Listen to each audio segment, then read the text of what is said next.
Hello, and welcome to another episode of Glorious Life on Wheels. Within a day or so of this video airing, we are preparing as a country to go over the edge of a cliff. It is both an actual cliff for people who will be going hungry, but it's also a philosophical cliff, one that I don't know that we'll ever recover from. It's a statement that says that we as a country, or at least those that we have elected to represent us, are okay with allowing millions of people, including children, disabled people, seniors, and others, to go hungry. I don't know that we can recover from that kind of statement.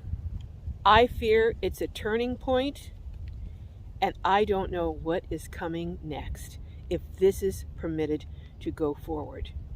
Even if they pull a rabbit out of the hat at the last minute, it's still going to take at least, a week or two to get things back on track.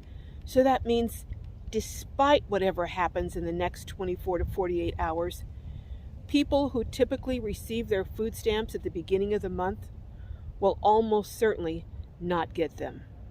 And that's okay with some people. Rather than going on and expressing my continued disgust for this, I'm going to do something that I think is much more helpful to those thousands of viewers of mine who are going to be impacted. And that is, I'm going to give you some tips on how you can get free food, and also how you can perhaps earn an additional $400 to $500 per month without any special skills that may allow you to be able to buy some food. Before I give you the tips on how to get free food and how to earn an additional $400 or $500 per month, I just want to give you a little preview of a video that's coming out tomorrow. In that video, I'm going to share with you a truly drastic, and I do mean drastic, step that I have taken or am about to take in order to protect my family. Given what's happening currently and what I think is going to be happening in the not too distant future, I have decided to do something really radical. But I'll tell you about it tomorrow, so stay tuned for the video that's coming up tomorrow.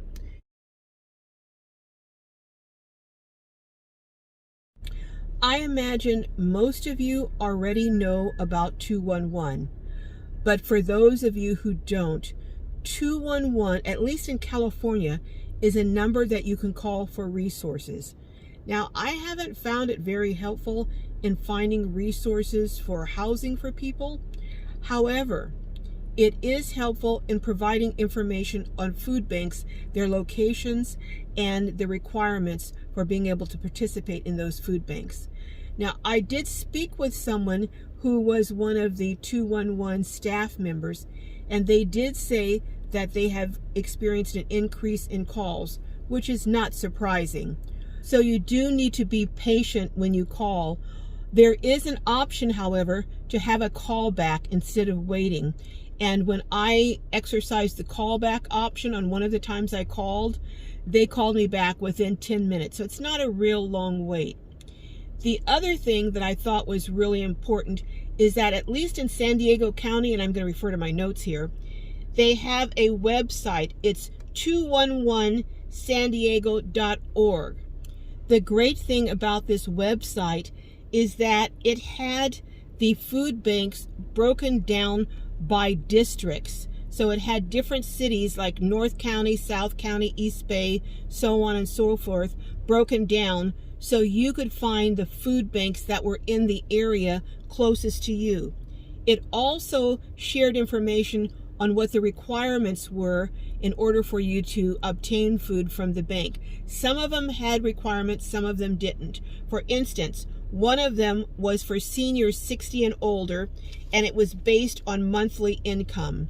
And then it also, this particular food bank listed on the website shared what kind of products that they gave you. This is very helpful as it keeps you from going to food banks and wasting your time if you don't meet their qualifications. The second thing that I'm recommending that you do is check with Catholic charities. Catholic Charities, Salvation Army, and St. Vincent de Paul. I especially recommend Catholic Charities as they operate in all 50 states plus Washington, D.C., and they support local agencies that have 3,900 sites across the country. I also personally know of an individual whose rent they paid 1 month when that person was unable to pay their rent, and they may even on occasion provide help with paying your gas and electric. I'm not sure, but I would strongly urge that you reach out to Catholic Charities. The next thing that I recommend you do is to make a list of all the churches in your area, maybe even across your city. I know that my church does a monthly food distribution, but since the crisis with the food stamp situation, they are collecting food and doing a food drive, and they're going to be distributing food every Sunday to families in need. There won't be any qualifying or criteria that people need to meet, and a lot of churches will be stepping up and doing something like this. So I suggest you reach out to the churches in your community. My next recommendation, I think we're at number 4, is senior citizen centers. I contacted a senior citizen center in North County, San Diego, and I asked them if they were going to be doing any food distribution because of the food stamp crisis. And what I was told is that they have a daily lunch program Monday through Fridays, and that anyone is welcome to come, and it's strictly on a donation basis. And I asked them, I said, well, what if the person can only give a dime or they can't give anything? She said, we don't monitor donations, and it's whatever a person can afford. She said, and we will not turn anyone down. So check with your senior citizen centers, because many of them will allow anyone to come to their lunch program, and they don't charge if you can't give a donation. So at least you can get that one meal per day to supplement what else you would get from food banks or any other source.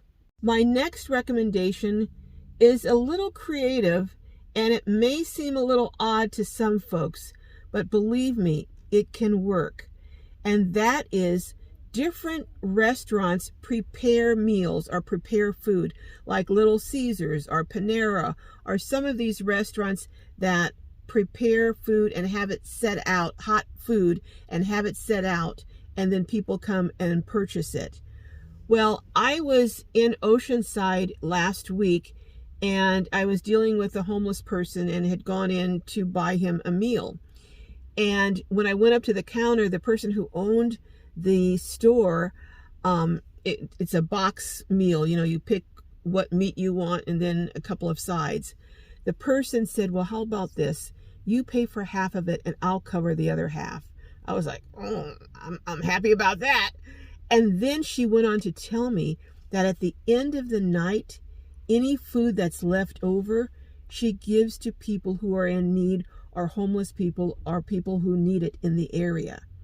So I think that if you went around to different restaurants, let them know your situation, and ask them if at the end of the evening, if there's any food they're going to dispose of, I would ask them if you could have it. I know there was a Little Caesars pizza that is in one of the cities around where I'm at. And that gentleman, at the end of the night, if he had pizzas left over, he used to give them away.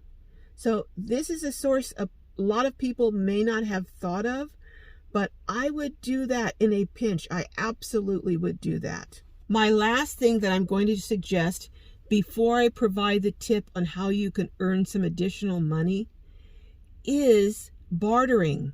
If someone needs you or needs someone to help maybe clean out their closet or clean out their garage, or if someone needs someone to walk their dog, or if someone needs some painting done, or if you have a skill, you're a handy person around the house, or you have plumbing skills, anything you can do that you could barter for food or canned goods, I would absolutely do that at a time like this. Now for the tip that I told you I was going to share with you that could perhaps help you to gain an additional $300 to $400 or maybe even $500 a month. I encountered someone who does this, and I thought, this is so simple and so brilliant. There are all kinds of bars and restaurants and places that sell beverages in cans and bottles. And this one guy that I was talking to, what he does is he sets up a container, a box, or a can that he puts a lined trash bag in. And these businesses who usually just take these bottles that are left and throw them out, they put them in that container for him. And he goes around every night or every morning when they open up, and he collects those and turns them in. Now, for those of you who've been watching me for a while, you know that my daughter Jess, she loves collecting cans and bottles through the trash can and then putting them into my van. But with her little effort to do that, with a couple of bags, she can get $15. But imagine if you go to several, at least 10 restaurants or bars per night, you could probably collect enough to get maybe $30 on each collection. $30 times what, 7? Like what, $200 and some dollars a week? I think it's a great idea. If I was in a situation that I really, really needed some extra money like that, I would do that. I wouldn't give it a second thought. But these are some suggestions that I hope will be helpful. That some of them you may already know. Some of you may not know all of them. But I hope this has been helpful. We don't know how long this shutdown is going to last.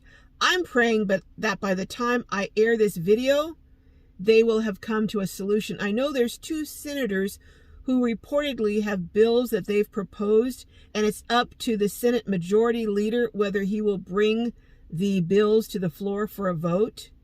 Oh, it's getting kind of dark in here. Let me turn on this light. There, that's better. Anyhow, the Majority Leader in Congress has stated that if the Senate passes one of those bills, that he will bring it to the floor for a vote in the Congress. So hopefully that happens. If not, there are either 24 or 26 states that are suing the federal government. They've come together in a lawsuit against the federal government to reinstate the funds for food stamps. The basis for that is that food stamps is a mandated program, and that Congress had stated clearly prior to the shutdown that the food stamp program would be funded even if there was a shutdown. Also, the USDA, not that long, maybe a few weeks before the shutdown, or maybe right at the start, I don't remember exactly when, had come out with a position that there were discretionary funds, contingency funds, billions of dollars that were there to be used to fund food stamps. And then all of a sudden, in what can only, in my opinion, be called a hardball play, they all of a sudden are saying now those funds can't be used. I am hopeful that at least one of those efforts to secure food stamp funds for people will work. I guess we'll have to just wait and see. But in the meantime, if you can donate money or shelf-stable goods to your local food bank, please do so. And pray for our country that things get better. Don't forget to check out my video that's going to be airing in a day or so, in which I'm going to share with you a drastic action that I'm going to be taking that I never thought I would ever do, but I think it's necessary in order to keep my family safe. Meanwhile, I love each and every one of you. I hope to see you Saturday on Glow Live at 3 p.m. Pacific Standard Time, 6 p.m. Eastern Standard Time. Until next time, may your journeys be filled with joy and blessings. Bye-bye.